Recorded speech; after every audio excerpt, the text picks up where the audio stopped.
Hi, everybody. Wanted to give a quick update related to the COVID data, and then just to reiterate uh, some of the processes, again, related to uh, registrations and new appointments in the community that have opened up. I know it's a lot, and so I just want to communicate it again. And I know for those of you searching for appointments, this whole process is a lot, and I know it's stressful. So just want to communicate everything. Related to loss of life, we lost 4 members of the community yesterday. Um, Male 62, male 67, female 45, and female 73. I just want to give my condolences to these families and all the families that have lost loved ones throughout this process. I'm very sorry for this. The virus preys on those, and it's a reminder that we need to continue to take this very seriously, even as we take steps forward and taking our lives back. Uh, Related to cases, we had a good case day. 108 new cases. I think that's 2 days in a row, maybe even at the exact same number. Uh, Out of the 108, no nursing home cases, so that's nice. Our positivity rate, our 7-day average, continues to drop. I think our daily positive rate is in the high twos today, but a 4.2% 7-day average. So this is really a testament to all of you in the work that's being done. Our strategies help, and when you're testing and doing the testing we've done, you quickly identify and isolate, and that helps stop the spread. But certainly I want to thank the community for the work they've done related to avoiding the gatherings. Symptomatic spread is the one thing we can control with this. If we have symptoms, we need to stop it then. You got to stay home and get a test. If we continue to do this, we'll continue to have success as we vaccinate. And so this is all good news. Hospital numbers improved a little bit again today. 153 individuals in the hospital. That is down 6 from yesterday, I believe. 32 of our neighbors are in the ICU, so please think of them. Keep them in your thoughts and prayers moving forward. So that is our hospital data going down. Again, 153 is probably the lowest we've been in a period of time here. Related to vaccine,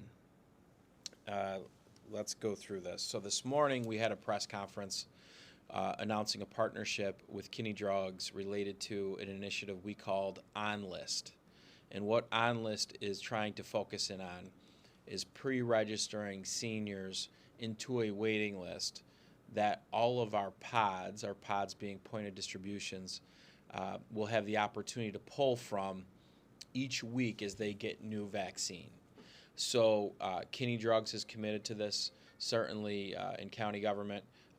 When we get allotments where we can, we've committed to this, and we have talked to the state about potentially when they get new appointments at the fairgrounds to use the on-list pre-registration form, so our seniors don't have to go and compete for new slots every time where there is a new appointments made available. Because some of our seniors just don't have the capacity with the technology, or they're not familiar with the technology. So we think this is good. On list, the link to get on the pre-registration will be opened up tomorrow, and we will have that link on our county page, and then Kinney will also have the link. We will then have a process where we have people that help take people's names and put them into this list as well.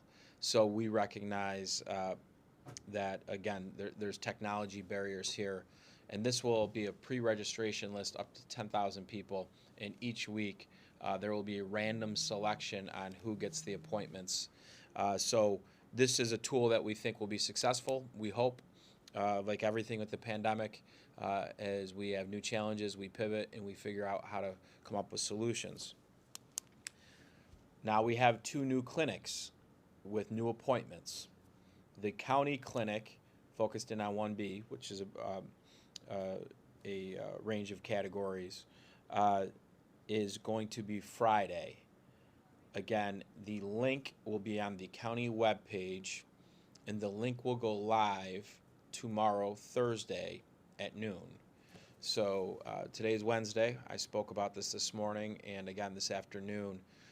So the link is going to go live tomorrow at noon, and I believe there will be roughly around 900 appointments available for vaccinations at the On Center on Friday. In addition to that, we are partnering with Kinney Drugs for a clinic on Sunday at the On Center. They will also have a link tomorrow on the Kinney Drugs website for new appointments for the Sunday clinic at the On Center. So these are new appointments in the community this week, probably the most new appointments we've had in the last 2 weeks this week. Again, if you have an existing appointment, keep your existing appointment. That means somebody has vaccine for you. If you are at the point now where you're thinking about second shots and you received your first shot at the War Memorial, you need to now come to the On Center. When will you get a second shot? You will get a second shot when you get an email from COVID Vaccinations. It will then have a link there for you to pre-register. This will most likely be about 5 days before your second shot is due. Second shots for Moderna are 28 to 42 days, but we're trying to get you right on that 28th day. So for example, and for context, today we're doing second dose shots at the On Center for folks who received their first shot on December 30th. So that's kind of where we are on the calendar to give context to people. If you received your first shot at the fairgrounds, you go back to the fairgrounds for your second shot. If you received the first shot at Kinney, you go to Kinney for the second shot, okay? So 3 different things tomorrow. The pre-registration link will go live. We will pre-register 10,000 seniors. That moving forward, we will have each week appointments will be allotted to that group from our partners. Secondly, we have our county clinic tomorrow, not tomorrow, on Friday, but the link will be open tomorrow at noon. And third, Kinney Drugs will have a clinic at the On Center on Sunday, and their appointment link will be open tomorrow around noon as well on the Kinney Drug website. So that's on vaccine. Due to the progress that we've made in our community with our data, today the state removed orange and yellow zone restrictions. What does this mean for gatherings? Gatherings, the state allowed gatherings are 10 per resident still, but for public commercial gatherings, it's 50 people now.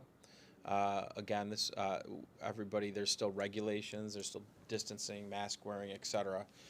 Related to this. Some of the yellow zone and orange zone criteria related to restaurants.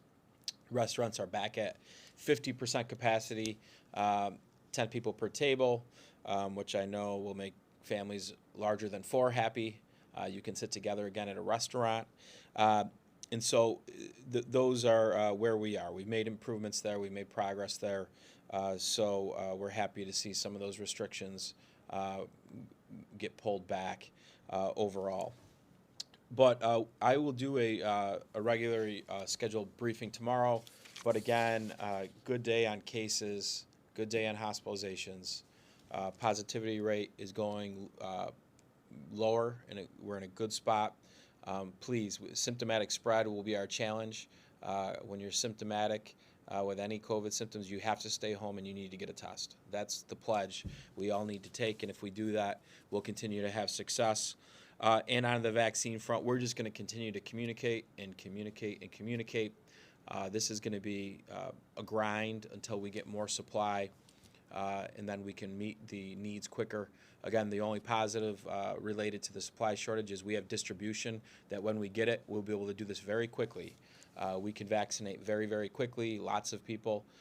So we're just waiting for the supply to catch up at this point. But we will get everybody vaccinated that wants to get vaccinated. So saying that,